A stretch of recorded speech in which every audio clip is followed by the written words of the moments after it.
Bismillahirrahmanirrahim. First of all, again, I would like to thank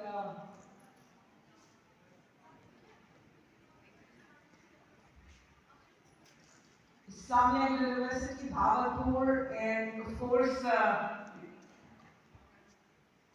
the organizers of the Global Science Conference on Technologies and different areas, which have been covered like management sciences, physical sciences, chemical sciences.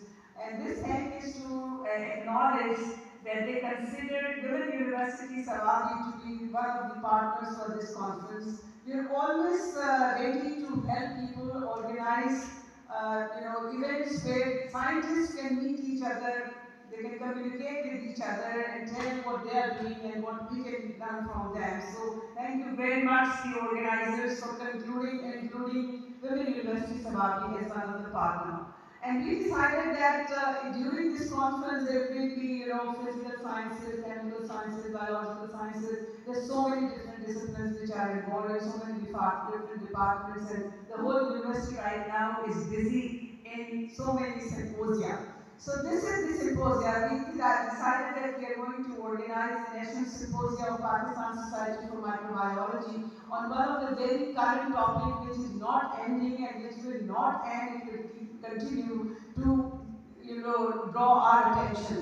And that is the National Symposium of Pakistan Society for Microbiology on the issue is epidemics, pandemics, and endemics, and what are the challenges for the healthcare and public health in Pakistan and globally also, because it's a global problem. Okay, so before I tell you anything about Pakistan Society for Microbiology and what are the different programs that we are planning to organize, I think I'll just introduce the topic to you through some of my slides here and the type of work that we're doing. We are meeting at a time which is very, very crucial all around the world.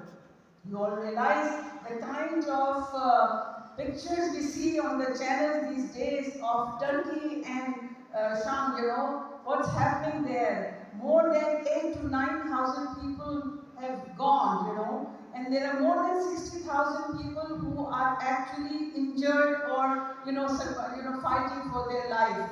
And there are so many children and so many people who are under the rubble and they're trying to get out.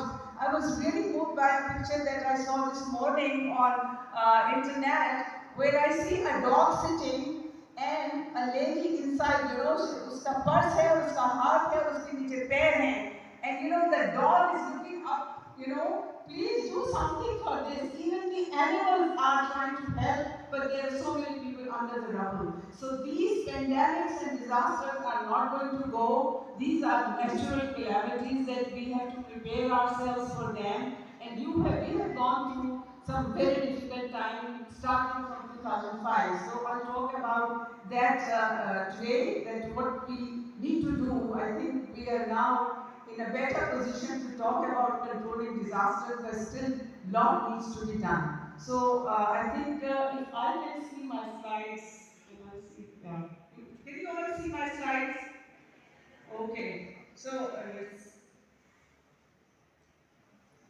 like I say in this slide, that Pakistan is a very vulnerable country where hazards happen, both natural as well as man-made hazards are also very common. So the reactive emergency response is what is required for this and for a particular approach.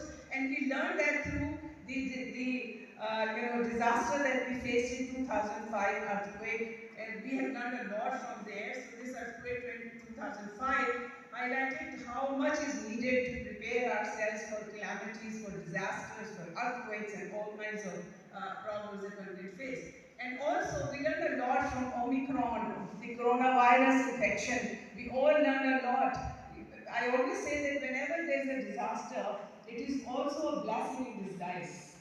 We realized when Corona came, in the whole country, there were only 2 labs who could do accurate reverse transcriptase analysis. RT-PCR facilities were not there in many hospitals and people were not trained. So we realized that soon, and we are very thankful to the government of Pakistan who also realized this, and lot of work was done, and alhamdulillah, now we have many labs in different universities and different hospitals who can now perform these tests. And also we have to pay rich tributes to the scientists who really work, day and night to prepare some of the quick reagents, which could diagnose whether corona is there or not. So now we have a rapid test available, and this is all because of the hard work of the scientists, the microbiologists, the immunologists, the molecular biologists who have done a wonderful job, and I think we should have a big clap for all of them.